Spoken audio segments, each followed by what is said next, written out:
Tuan-puan adalah golongan yang bekerja lebih dari 10 tahun dan usia dah 30 hingga 40 tahun. Sepatutnya tuan-puan dah kena mula merancang untuk dana persaraan. Jangan tunggu 5 hingga 10 tahun nak pencen baru nak plan untuk simpanan dana persaraan. Dan juga adik-adik yang baru melangkah ke alam pekerjaan sebenarnya dah boleh plan, boleh fikir untuk rancang dana persaraan.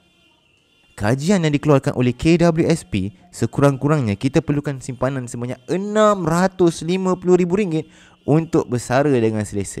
Jadi apa nak buat?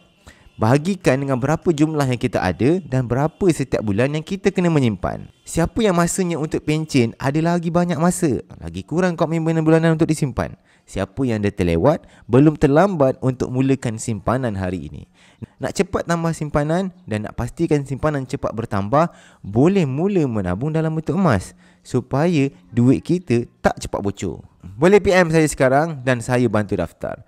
Boleh mula menabung serendah 1 gram. Nanti tuan-puan akan terkejut. Boleh simpan beribu-ribu ringgit dalam tempoh yang singkat. If you learn something, please comment.